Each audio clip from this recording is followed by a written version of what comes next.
জাতীয় কংগ্রেসে যোগদান করলেন লক্ষণ শেঠের স্ত্রী মানসী শেঠ। অধীর রঞ্জন চৌধুরীর হাত ধরেই জাতীয় কংগ্রেসে যোগ দিলেন মানসী।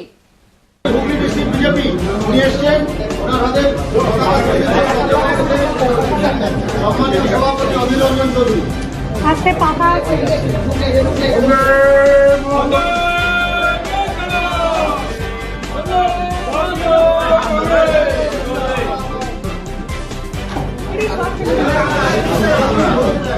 যাই না, বিজেপি যাওয়ার আগে পর্যন্ত তার ঘটনা আমি বললাম। তো বিজেপিতে গেলে তিনি বুঝতে পারবেন যে মানে কোথা থেকে কোথায় যাচ্ছে। মানে কুমিরের হাত থেকে বাঁচার জন্য মানুষকে বাঘের থেকে হারিয়ে হয়ে যাচ্ছে, এটুকু বলতে পারি। বিচারপতি অভিজিৎ नतीजे में पहुंचने के लिए सीबीआई की पास जो ताकत होना चाहिए, सूबे की सरकार से जो मदद मिलनी चाहिए, वो सीबीआई के पास है नहीं। ये मेरा जरूर सरकार মনে হচ্ছে এখন একটা টুইট প্রক্রিয়া ছিল আর কি। দল ছাড়ার আগে একটা লেনা দেনার গল্প ছিল। আমি বিচারালয় ছাড়বো, বিজেপি দলে যোগদান করবো, পরিবর্তন আমাকে এই দিতে হবে। এক্সচেঞ্জ একটা ছিল, যার জন্য এত দ্রুত তাকে যেতে দেখছি আমরা বিজেপির দলে। তিনি বলেছেন কংগ্রেস হলো পারিবারিক জমিদারির একটা দল, যেখানে জয়রাম রমেশের মতো শিক্ষিত মানুষরা থাকেন, কিন্তু তারা পথ পান না। রাহুল গান্ধীর মতো নেতাদের পিছনে থেকে যেতে হয়। জয়রাম রমেশ বিরাট পথ জানেন, উনি এখন আইনের বইপত্র পড়াশোনা, রাজনীতির বইপত্র পড়ে সব পেতে যাবেন। কত ধানে কত চাল, আর বেশি দিন না, এক মাসে যদি ওই এই যে জয় মনে করে যে টেবিল চেয়ারে বসে উকিলদেরকে একটা ধমকাচ্ছে, পুলিশকে একটা ধমকাচ্ছে, কত ধানে কত চাল রাজনীতিতে, আর তারপর আবার বিজেপির মতো রাজনীতিতে আরামসে বুঝতে পারবে। ডাক্তার হর্ষবর্ধনের মতন ব্যক্তিত্ব, দিল্লির একজন প্রখ্যাত চিকিৎসক, আমি বলছি দিল্লির একজন প্রখ্যাত চিকিৎসক, বিরাট চিকিৎসক, সারা জীবন ধরে দিল্লিতে বিজেপি পার্টি করে বিজেপিকে খাড়া করেছে। ভারতবর্ষের স্বাস্থ্যমন্ত্রী ছিল, কিরকম তাকে তাড়িয়েছে দেখেছেন? লালকৃষ্ণ আডবাণীর নেতৃত্বে রাম জন্মভূমি আন্দোলন, মুরলী মনোজ যোশীর নেতৃত্বে রাম জন্মভূমি আন্দোলন, অযোধ্যার মন্দির উদ্বোধনে তাদেরকে নেমন্তন্ন করা হয়নি, শুনেছেন? তো সেই পার্টিতে যাচ্ছেন আমাদের পূর্ব বিচারপতি হাইকোর্টের, সেই দলে যাচ্ছেন। চিন্তা নাই গাঙ্গুলি সাহেব, কত ধানে কত চাল তুরন্ত আপনি বুঝে যাবেন। তখন ছেড়ে দে মা, কেঁদে বাঁচিয়ে ভালো হবে আপনার। আমি ভবিষ্যৎবাণী করে দিলাম। अरे भैया कहाँ हैं आप? अरे ऐप में तो 5 मिनट दिखा रहा है। तो ऐसे कीजिए, कैंसिल कर दीजिए, मैं दूसरी कैब कर लूंगा। क्या बात कर रहे हैं आप? ऐप में तो 500 रुपए दिखा रहा है, आप एक्स्ट्रा क्यों मांग रहे हैं? क्या आप भी रोजाना ट्रेवल करने के लिए कैब बुक करते हैं? और क्या इसी तरह के एक्सपीरियंस का सामना करना पड़ता है आपको भी? तो आइए, अब इस एक्सपीरियंस को बेटर बनाने का टाइम आ गया है रेडी टू कैब के साथ। रेडी टू कैब से इंडिया का most trusted and fastest growing cab booking platform. Ready to cabs पर आपको कैब बुकिंग सर्विसेज ही नहीं, बल्कि यहाँ पर आप local taxi, rickshaw, AC non AC taxi सब बुक कर सकते हैं। और सबसे अच्छी बात तो यह है कि यहाँ पर आप अपना फेयर खुद डिसाइड करते हैं, है ना ये अच्छी बात? अब लंबे इंतजार की जरूरत नहीं है, ना ही एक्स्ट्रा फेयर देने की जरूरत है, और अपने डेस्टिनेशन पर लेट पहुंचने की टेंशन भी खत्म। यहाँ पर सिर्फ बुकिंग ही नहीं, रेडी टू कैब्स के साथ आप एज ए करियर भी अपने आप को ग्रो कर सकते हैं, जहां पर इंडिया के बाकी के सारे प्लेटफॉर्म के कंपैरिजन में आप ज्यादा रेवेन्यू जनरेट कर सकते हैं। तो अब इंतजार कैसा? बनाओ अपने कैब बुकिंग एक्सपीरियंस को बेटर रेडी टू कैब्स के साथ। आप इस ऐप को डाउनलोड कर सकते हैं प्ले स्टोर से या फिर ऐप स्टोर से, या फिर स्क्रीन पर नीचे दिए गए नंबर पर कॉन्टैक्ट कीजिए। मिलते हैं। অভিযোগ করছে তাপস রায় এই পশ্চিমবঙ্গের রাজনীতিতে, আমরা তাকে তো আজ থেকে নয়, ছাত্র অবস্থায় তিনি রাজনীতি করতেন, ছাত্র পরিষদের নেতা ছিলেন, কলকাতার লড়াকু নেতা সোমেন মিত্রের কাছের লোক ছিলেন, তাকে আমি তখন থেকে চিনি। তো তাপস রায় একটা যোগ্য রাজনৈতিক ব্যক্তিত্ব হিসেবে পরিচিত ছিল, ভালো লেজিসলেটর। তার পাশেও তৃণমূলকে দাঁড়াতে দেখলাম না, সে তাকে চলে যাচ্ছে।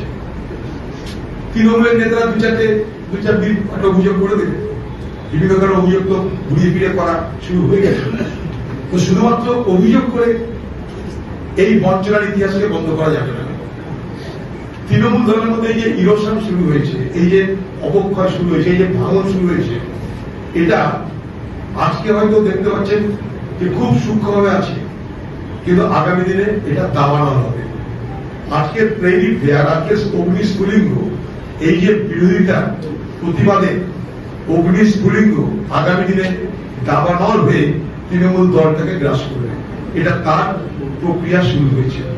তাই তাপস রায় কোথায় যাবে জানি না, তাপস রায় কি করবে জানি না, কিন্তু তাপস রায় এই পশ্চিমবঙ্গের একজন পরিচিত রাজনৈতিক ব্যক্তিত্ব, একজন, আমি যখন এমএলএ ছিলাম তাকে দেখেছি, সে একজন দক্ষ বিধায়ক, তার যোগ্যতা নিয়ে আমার কোনো প্রশ্ন নেই।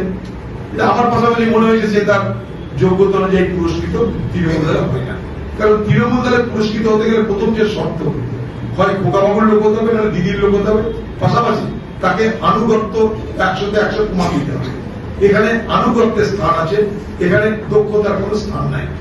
স্বাভাবিকভাবে হয়তো তাপস রায় আনুগত্য দেখাতে কোথাও কোনো খামতি হয়েছিল, এখানে বর্ষতার দাম আছে, এখানে দক্ষতার স্থান নেই। তাই বর্ষতা দেখাতে হয়তো কোথাও খামতি হয়েছিল, তাই দক্ষতা দেখা সত্ত্বেও তাকে অবজ্ঞা করা হয়েছে। সেই অবজ্ঞার প্রতিবাদ করতে আজকে মনে হয় তাদেরকে দল ছাড়া সিদ্ধান্ত নিতে মনে হয় আমার। দেখুন, এইটা আমার সাবজেক্ট, এটা দিল্লির সাবজেক্ট। আপনার বেশটা দিল্লিকে জিজ্ঞেস করবেন, দিল্লির যখন নেতৃত্ব আসবে। আমার কাছে এখন কোনো ডাইরেকশন নেই। আমরা পশ্চিমবঙ্গে তৃণমূলের দ্বারা লাঞ্ছিত, শোষিত, অত্যাচারিত, আমরা এখানটায় তৃণমূল এবং বিজেপি উভয়ের বিরুদ্ধে লড়াই করে টিকে আছি। এটা আমাদের কাছে স্পষ্ট, বাংলার কংগ্রেস এটা স্পষ্ট করে একবার না হাজারবার দেখেছেন আপনারা। একই কথা কাশুতি কত ঘাটবে। আমরা এর আগে পশ্চিমবঙ্গে যেটুকুই আমরা টিকে আছি, আমরা হারিয়েছি বিজেপিকে, আমরা হারিয়েছি টিএমসি। টিএমসি বিজেপি উভয়কে হারিয়ে এই বাংলায় কংগ্রেসকে আমরা টিকিয়ে রেখেছি। জাতীয় স্বার্থে কি হবে না হবে দিল্লির নেতারা ঠিক করবে। কারণ এই ইন্ডিয়া জোট মমতার নামকরণ দিয়ে করেছিল, সেদিন গর্ব করে বলেছিল ইন্ডিয়া জোটের আমি নামকরণ করেছি। সেদিন মমতা ব্যানার্জি রাহুল গান্ধীকে নেতা বলেছিল, সেটা সবাই দেখেছেন আপনারা। কিন্তু পশ্চিমবঙ্গে আমরা তৃণমূলের শাসনে অত্যাচারিত, আমরা নির্যাতিত। একবার না, এক প্রতিবাদ আপনাদের করেছি, কত কথা শুনবেন, ওগুলো রিপিট করে দাও। আসন রফা নিয়ে কোনো আলোচনা হয়নি না, অধিকটা তৃণমূলের এইটাই তো পশ্চিমবঙ্গের তৃণমূল। চোর বাঁচাতে সুপ্রিম কোর্ট যাবে, আমি না, তাপস রায় একই কথা বলেছে। শাহজাহান বাঁচাতে সুপ্রিম কোর্ট যেতে হবে, কারণ শাহজাহান আজকে তৃণমূল দলের সম্পদ। শাহজাহান, শিবু সর্দার, উত্তম সর্দার, শিবু হাজরা, এরা তো তৃণমূলের সমস্ত সম্পদের নাম। তো তাদের সম্পদকে রক্ষা করতে সরকারি কোষাগার ভেঙে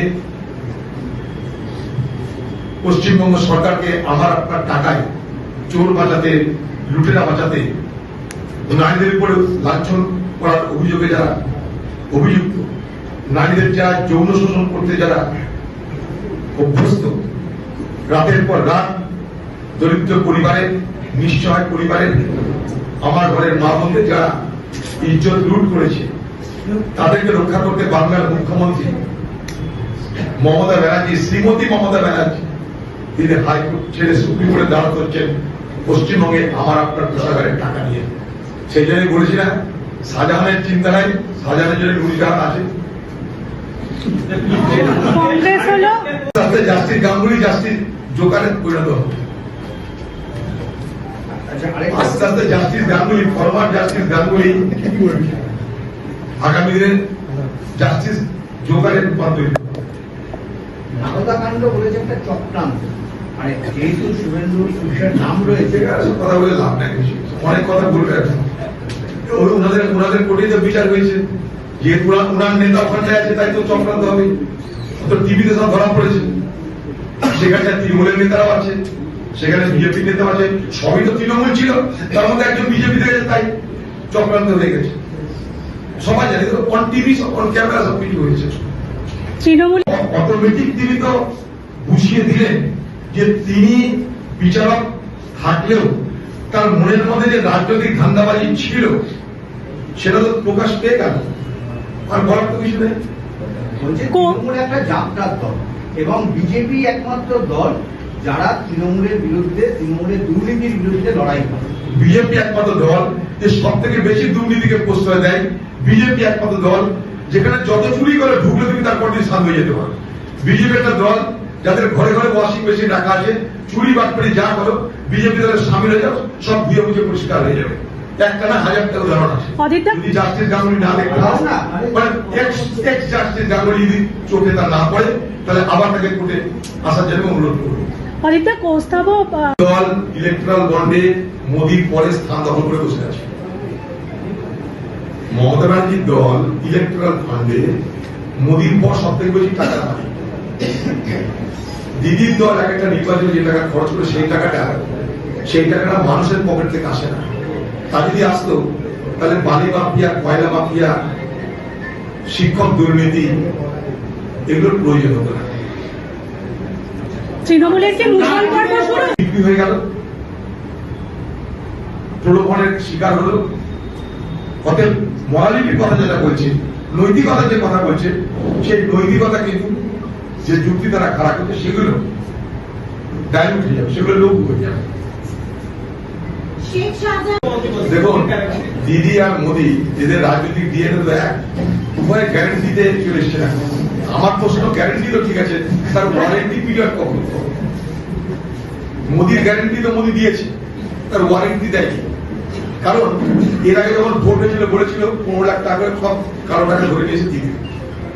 ভোট হয়ে গেছে, 15 লাখ টাকা আপনি দিয়েছি, তারপরে কি গ্যারেন্টি আছে? ওয়ারেন্টি নেই, তার জন্যই পাইনি। ও তো বলেনি যে এত সালের মধ্যে দেবো। সেরকম দিদি আর মোদি তারা এই ধরনের রাজনীতিতে বিশ্বাস করে, যাকে চুনামি জুমলা বলা হয়। নির্বাচনের আগে মানুষকে ধোকা দেওয়ার কতগুলো হাতিয়ার করা। ইলেকট্রন বন্ড নিয়ে কিছু বলবেন? ইলেকট্রন বন্ড পদক্ষেপ ধন্যবাদ জানাই। এইখানেই তো বাংলার মানুষের এখনো আস্থা টিকে আছে বিচার ব্যবস্থায় উপরে। বাংলার মানুষ, ভারতবর্ষের মানুষ মনে করে বিচার ব্যবস্থা আজও সঠিক, আজও সতেজ, আজও ছিল। কিন্তু প্রশ্ন হলো যে সিবিআই কে সাহায্য করলো কি? বাংলার পুলিশ যদি সিবিআই কে সহযোগিতা না করে, তাহলে সুন্দরবনের ওই দ্বীপাঞ্চলে, দ্বীপান্তরে শাহজাহান তার সাকরেদদের ধরার মতন সিবিআই নিজের পরিকাঠামো আছে কিনা আমার জানা নাই। সিবিআই নিজের পরিকাঠামো কি ততটা আছে যার দৌলতে শাহজাহান এবং তার সাংবাদিকদেরকে গ্রেপ্তার করানো, তাদের বিরুদ্ধে যথোপযুক্ত ব্যবস্থা যেতে পারে? কারণ পশ্চিমবঙ্গ সরকারটা শাহজাহানদের সরকার। তা পশ্চিমবঙ্গ যখন শাহজাহানদের সরকার, সেই সরকারের কাছে শাহজাহানের বিরুদ্ধে তদন্ত করতে কি সহযোগিতা পেতে পারে সিবিআই আমার জানা নাই। সিবিআই কাজ বড় দুরূহ, বড় জটিল, বড় কঠিন হবে। হয় তাহলে বিজেপি করে সব পয়সা জমা দিতে ইলেকশন কমিশনকে। একটা শেষ প্রশ্ন, সেটা হচ্ছে যে ইতিমধ্যেই বিজেপি 2 জনের নাম ঘোষণা করে দিয়েছে। কোনোদিনই মনে করি না, কোনোদিনই মনে করি না। সেটার জন্য তো আমরা কেন্দ্রীয় বাহিনী চেয়েছি। রাজ্যের প্রশাসনের করে নির্ভর করে ভোট করলে কি হয়? পঞ্চায়েতের সব থেকে জ্বলন্ত উদাহরণ। দুষ্কৃতি দুষ্কৃতি ধরবে কে? তৃণমূল দলটার যারা পৃষ্ঠপোষক পুলিশ, তারা নিজেদের দুষ্কৃতিকারীদের পৃষ্ঠপোষক। দুষ্কৃতিকারীরা তাদের পোস্টে বড় হয়েছে, তাদেরটা ধরবে। চলো চেয়েছিলাম, কিন্তু অভিজিৎ গঙ্গোপাধ্যায়ের এত পদস্খলন এত তাড়াতাড়ি হবে সে পূর্বাভাস আমাদের ছিল না। উনি রবীন্দ্রসঙ্গীত গাইতে চাইছেন। রবীন্দ্রসঙ্গীত হচ্ছে বাংলার মানুষের জন্য অত্যন্ত আদর্শ। বাংলাকে রক্ষা করতে গেলে রবীন্দ্রসঙ্গীত প্রয়োজন। কিন্তু মোদী কি রবীন্দ্রসঙ্গীত মানবে? মোদী তো মোদীর সঙ্গীত ছাড়া কিছু মানে না। আগে আপনাদের নেতাকে লিস্ট করতে হবে যে মোদী রবীন্দ্রসঙ্গীত কি মানবে। মোদী কি রবীন্দ্রসঙ্গীত মেনেছে? যদি মানে, তা রবীন্দ্রসঙ্গীতের সব থেকে বড় গান হচ্ছে কি জানেন? মহামানবের সাগর তীরে। ভারতবর্ষের সভ্যতা, ভারতবর্ষের সংস্কৃতি, ভারতবর্ষের শিক্ষা রবীন্দ্রনাথের সঙ্গীতে ঝরে পড়েছে। এখানকার এজেন্সি বা এজেন্সি নাকি তৃণমূল পার্টির লোক সব তা তো আমরা করবোই। আমরা তো দরবার করছি নির্বাচন কমিশনের কাছে সব থেকে আগে আমি প্রেজেন্টেশন দিয়েছি আমার তরফ পশ্চিমবঙ্গের পক্ষ থেকে ফার্স্ট এখানে না দপ্তরে গিয়ে দিয়েছি। সেদিন থেকে বলেছি আমি ওয়েল ইন অ্যাডভান্স এখানে ডিপ্লয়মেন্ট করতে হবে, ভোট শুরু হওয়ার অনেক আগে থেকে এখানে ফোর্স পাঠাতে হবে যাতে লোকের মধ্যে ভয় ভীতি দূর হয়ে কনফিডেন্স জেনারেট করে, কনফিডেন্স ইনস্টিল করা দরকার প্রথমে। ডিজি কে বলেছে যদি কোনো গন্ডগোল হয় তার দায় আপনাকে নিতে হবে। দেখুন এখন নির্বাচন কমিশনের এই দৃঢ়তা যেন বরাবর থাকে এটা আমরা তার কাছে আশা করি, এই দৃঢ়তা যেন থাকে। কারণ আমরা দেখেছি এর আগে নির্বাচন কমিশন অনেক কিছু চাইলেও যাদেরকে পাঠানো হয় সে সমস্ত অবজারভার বা নিচের তলে যারা অনেক অবজারভার আছে যারা নানাভাবে প্রলোভিত হয়ে তাদেরকে পঙ্গু করে দেওয়া হয়। সরকারি দল কিন্তু খুব এক্সপার্ট এই ব্যাপারে। নিচের তলে যারা অবজারভার বা যারা ফৌজের দায়িত্বে থাকে তাদেরকে নানাভাবে প্রলোভিত করে ক্রিপল করে দেওয়া হয়, দুর্বল করে দেওয়ার চেষ্টা করা হয় এবং লুটপাটও হয়। নির্বাচন কমিশনের কাছে এই ব্যাপারেও আমি সবকিছু জানিয়েছি। জেলা শাসক দলের প্রার্থী মারামারিটা হবে, দিদির একটা টিম, ভাইপো একটা টিম, এই দুই টিমের মারামারিটা হতেই যাবে। তৃণমূল দল অন্তদলে দীর্ঘ এখন আমি তো সেই জন্য বললাম তৃণমূলের এই ভাঙনটা এটা শুধুমাত্র 19-20 আগামী দিনে এই ভাঙন দাবার হলের চেয়ারা নেবে।